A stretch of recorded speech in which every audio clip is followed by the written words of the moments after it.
Assalamualaikum warahmatullahi wabarakatuh. Apa kabar sobat-sobat semuanya? Oke, mari kita lanjutkan saja ceritanya. Bab 2233 sampai bab 2234. Ning Panan mengetahui situasi kakeknya saat ini. Awalnya saya berpikir bahwa setelah tiba di sekolah bersama Li Fugui, saya dapat mengatasi kekacauan dengan cepat dan mengambil alih keluarga Qi sebelum kakek sadar. Hasil sekarang, sebelum keluarga Qi dapat menghapusnya, mereka mendapat telepon dari keluarga mereka. Sepertinya begitu, pihak keluarga pasti sudah mengetahui hal ini. Setelah memikirkan hal ini, Ning Panan merasa lebih tidak nyaman. Dia melihat ponselnya, yang masih memutar musik. Dengan seringai di wajahnya, dia berkata tanpa daya kepada Li Fugui, "Tuan, kondisi kakek saya cukup serius. Jika dia tahu tentang ini, saya takut." Ning Panan tidak berani untuk menyebutkan bahwa kakeknya mungkin akan mati. Beritahu Li Fugui apa yang terjadi. Li Fugui telah memahami pikiran Ning Panan. Dia tersenyum dan berkata, "Apa yang kamu takutkan? Apakah kamu takut orang tuamu tidak dapat bertahan dan pergi? Langit runtuh, aku akan tetap di sana untuk menanggungnya. Kamu jawab teleponnya sekarang dan tanyakan apa yang terjadi dulu." Ning Panan menjilat bibirnya yang kering, menarik napas dalam-dalam, dan berusaha menenangkan diri, mungkin sebelum memilih untuk menjawab telepon. Saat panggilan tersambung, sebelum Ning Panan dapat berbicara, dia mendengar suara gemuruh dari ujung telepon yang lain. "Sial, apakah kamu menjadi gila? Kami dan keluarga Qi telah damai selama bertahun-tahun. Bagaimana kamu bisa mengalahkan Qi Feng sampai kematian? Katakan padaku, di mana kamu sekarang? Apakah kamu masih di sekolah?" Dia bertanya. Ning Panan tidak tahu bagaimana menjelaskannya untuk beberapa saat. Li Fugui melihat ekspresi gelisah di wajah Ning Panan. Dia melangkah maju sambil tersenyum, mengambil ponsel dari tangan Ning Panan, lalu tersenyum pada Ning Zongseng di ujung lain telepon dan berkata, "Kamu adalah ayah Ning Panan, Ning Zongseng." "Aku mendengar suara aneh." Ning Zongseng menjawab dengan dingin, "Ini saya, siapa kamu?" Li Fugui berkata sambil tersenyum, "Saya Li Fugui." Setelah mendengar ini, Ning Zongseng jelas terpana selama beberapa detik. Dia menjilat bibirnya yang kering dan menoleh untuk melihat ayah tuanya di sebelahnya. Ning Zetian melihat ini, tampak lemah. Dia melambaikan tangannya dengan lembut ke Ning Zongseng. "Beri aku teleponnya." Ning Zongseng tidak berani ragu sama sekali, dan segera memberikan telepon itu kepada ayah lamanya. Ning Zetian dengan lembut meletakkan telepon di samping kepalanya, menghela nafas, dan berkata kepada Li Fugui, "Tuan Li, kan?" Li Fugui tersenyum dan berkata, "Ya, ini saya, Pak Tua. Saya mendengar dari cucu Anda bahwa Anda memilikinya kesehatannya buruk akhir-akhir ini. Bagus sekali." Ning Zetian menghela nafas dan berkata, "Tuan Li, tubuhku." Sebelum Ning Zetian dapat menyelesaikan kata-katanya, Li Fugui langsung menyela dan berkata langsung pada intinya, "Orang tua, itu saja. Ya, masih ada beberapa hal yang harus saya selesaikan di sini. Awalnya, saya berencana datang ke rumah Anda untuk mentraktir Anda terlebih dahulu. Tetapi saya menemui sesuatu yang sepele. Dengan cara ini, saya mungkin tidak bisa datang hari ini. Tetapi nanti, saya akan meminta Master Sekte dari Sekte Tiangang dan Sekte Disa untuk pergi menemui keluarga Ning Anda secara langsung, dan biarkan kedua Master Sekte ini memberi Anda pandangan sekilas. Saya akan meminta mereka untuk membawa beberapa benda suci penyembuhan, Black Spirit, cairan ibu, ditambah cairan spiritual tingkat bawaan. Saya yakin setelah Anda meminum cairan ibu Black Spirit, Anda akan dapat mendukung saya sampai saya datang menemui Anda." Beberapa kata Li Fugui membuat Ning Zetian tercengang. Sekte Tiangang, Sekte Disa, ini semua adalah sekte top yang legendaris. Belum lagi kepala kedua sekte datang ke keluarga Ning mereka bersama-sama. Bahkan jika ada tetua dari kedua sekte ini yang bisa menghubungi keluarga Ning mereka, itu akan menjadi kehormatan besar bagi mereka. Terkejut, Ning Zetian bertanya dengan tidak percaya, "Adik, apakah kamu mengatakan yang sebenarnya? Mungkinkah tuan dari Sekte Tiangang dan Sekte Disa akan datang ke rumah kita?" Li Fugui tersenyum dan berkata, "Tentu saja, kamu hanya perlu menunggu di rumah sebentar." Ning Zetian belum sadar. Li Fugui melanjutkan, "Ngomong-ngomong, kamu bisa membiarkan urusan cucumu untuk sementara waktu. Langit tidak akan runtuh."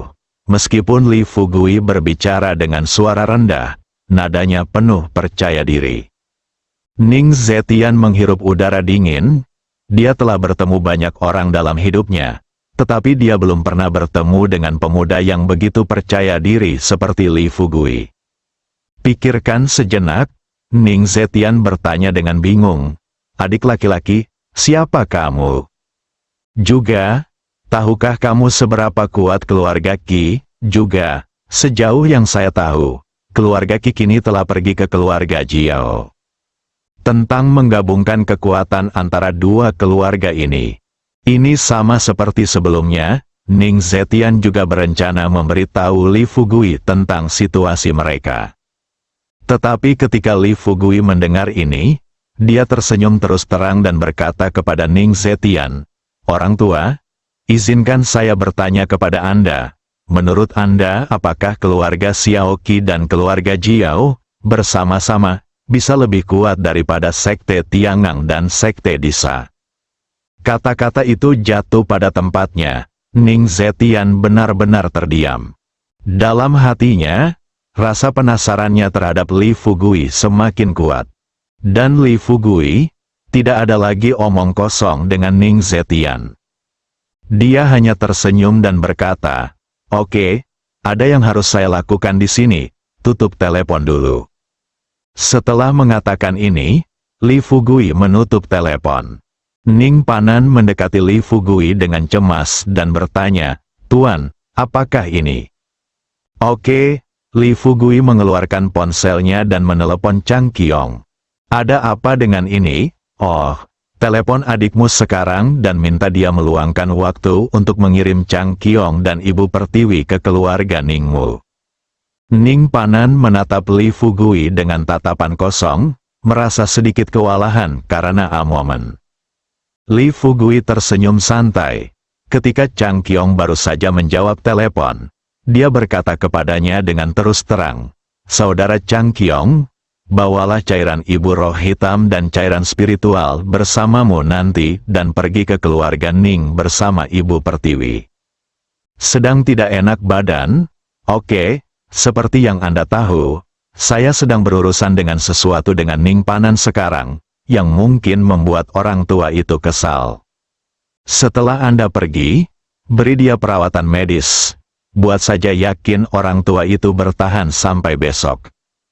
Dia tersenyum dan berkata, "Saudaraku, apa yang kamu katakan itu benar. Ibu Pertiwi dan aku akan pergi ke sana. Belum lagi memastikan bahwa orang tua itu hidup sampai besok selama 2 tahun lagi. Itu tidak akan menjadi masalah."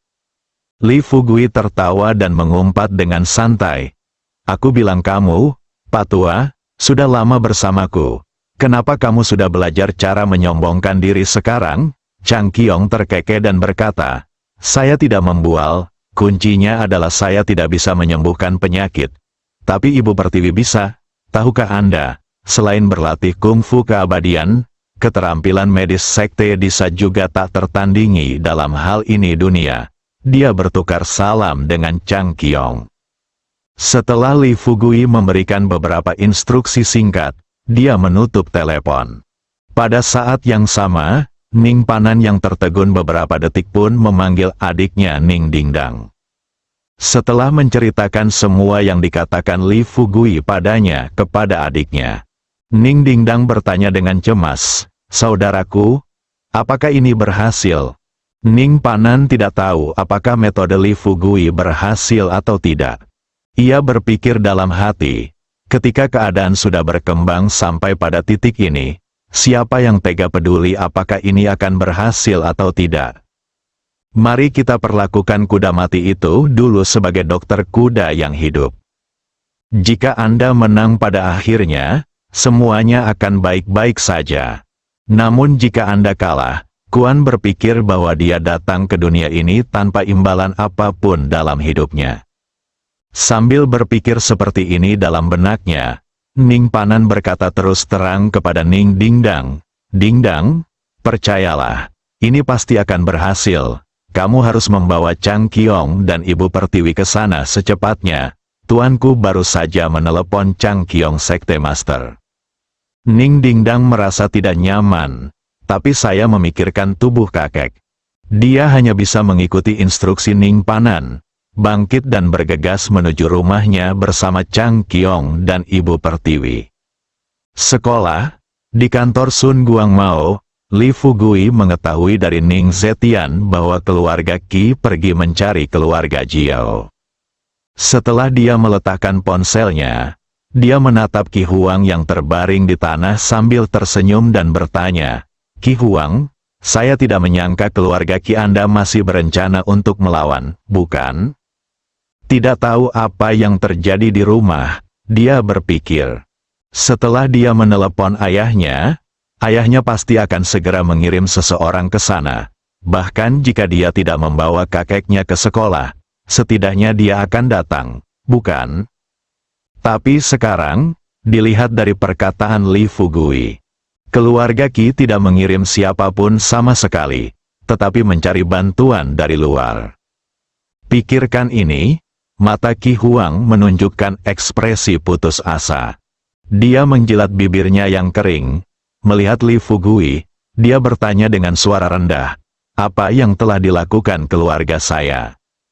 Li Fugui duduk di sofa di sebelahnya dan berkata sambil setengah tersenyum, "Saya mendengar dari Tuan Ning bahwa keluarga Anda sekarang sedang merencanakan untuk bersatu dengan keluarga Jiao untuk melawan aku. Katamu, bukankah kamu hanya bercanda dengan hidupmu?" Qi Huang merasa tidak berdaya, tapi dia juga tahu. Keluarga Qi didirikan oleh kakek dan ayah saya selama beberapa generasi. Sekarang karena kedatangan Li Fugui, dia berencana untuk memberikan keluarga Qi, tetapi tidak ada yang dengan senang hati memberikannya kepada siapapun. Bahkan jika keluarga Qi dan keluarga Jiao bergabung, masih belum diketahui apakah mereka dapat mengalahkan Li Fugui saat itu. Dia menundukkan kepalanya, menyeka darah dari sudut mulutnya, dan berbisik kepada Li Fugui, "Tuan Li, jika kamu ingin membunuhku, bunuh saja dia." Li Fugui mendengar ini dan tersenyum santai. "Don, jangan salah paham, aku tidak sekejam itu. Haha, yang paling aku suka lakukan dalam hidupku adalah mengalahkan orang lain tanpa berkelahi. Lagi pula, aku membawa Ning Panan kepadamu kali ini untuk tujuan yang sangat jelas, yaitu untuk menangkapmu Qi. Tentu saja, jika keluarga Jiao juga bersedia terlibat dalam kekacauan ini, saya tidak keberatan mengambil alih keluarga Jiao." Keyakinan Li Fugui membuat Qi Huang jatuh ke dalam kebingungan yang mendalam. Sulit baginya untuk membayangkan betapa kuatnya seseorang mengatakan apa yang dikatakan Li Fugui. Membunuh dua keluarga teratas yang bercokol di tempat yang sama semudah bermain anak-anak di rumah. Orang seperti ini, entah dia orang gila, atau dia dewa sejati. Hua Duo dengan lembut mengusap pelipisnya di sampingnya. Melihat masalah ini semakin keras, Hua Duo benar-benar tidak tahu ke arah mana masalah ini akan berkembang selanjutnya. Lihatlah Li Fugui lagi. Sebaliknya, dia tersenyum santai. Seolah-olah semua ini tampak baginya sebagai hal yang biasa. Kantor menjadi sunyi. Setelah beberapa saat, Hua Duo mengerutkan kening dan berbisik kepada Li Fugui, "Fugui, ini sudah larut. Mari kita akhiri lelucon ini secepat mungkin. Li Fugui memandang Hua Duo sambil tersenyum dan berkata terus terang, Duo, lihat apa yang kamu katakan. Apa itu lelucon? Semua ini disebabkan oleh keluarga Qi. Jika keluarga Qi bisa menyerahkan properti keluarga kepada Ning Panan lebih awal, kami akan pulang untuk beristirahat. Mengapa kami masih di sini? Ketika Hua Duo melihat Li Fugui mengatakan ini, dia tidak tahu harus berkata apa. Setelah beberapa detik hening, dia berkata dengan serius kepada Li Fugui, bagaimanapun, kamu harus mengontrol timbangan dengan baik, tidak peduli apa, tidak akan ada terlalu banyak korban jiwa. Li Fugui mengangguk dan berkata sambil tersenyum, jangan khawatir, itu tidak akan terjadi. Paling banyak, hanya 3 atau 5 orang yang akan mati. Hua Duo tidak berkata apa-apa lagi dan hanya berbalik dan pergi. Keluarga Jiao, ketika Tuan Jiao Wen membawa Qi Guanglu dan Qi Taihua ke ruang tamu, sebelum Jiao Wen duduk di sofa, Qi Guanglu dan Qi Taihua kembali berlutut di depan Jiao Wen. Langkah ini, Jiao Wen terkejut. Qi Taihua berlutut di depan pintu, dia bisa mengerti. Tapi sekarang, Qi Guanglu, kepala keluarga Qi, yang telah berjalan-jalan di kota Yanjing selama bertahun-tahun, sebenarnya bisa berlutut di depannya. Ketika Jiao Pi di samping melihat ini, matanya semakin melebar, dan dia memandang Qi Guanglu dan Qi Taihua dengan tidak percaya. Terkejut, Jiao Pi buru-buru melangkah maju dan mencoba membantu Qi Guanglu berdiri dengan cepat.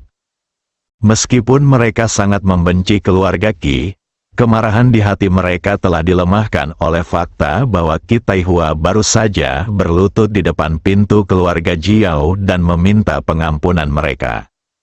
Pada saat ini, Qi Guanglu berlutut lagi, yang membuat Jiao Pi merasa bahwa kesalahan antara mereka dan keluarga Qi bukanlah kesalahan keluarga Qi.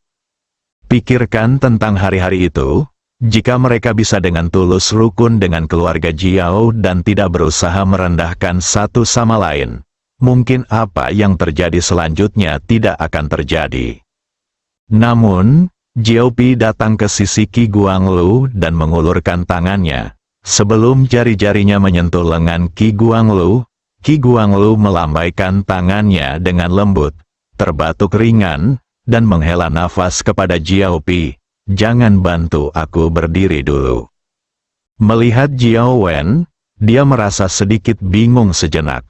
Jiao Wen mengerutkan kening, dia memandang Qi Guanglu dengan bingung dan bertanya, katakan padaku, apa yang terjadi? Menurutku langit tidak akan runtuh, kan?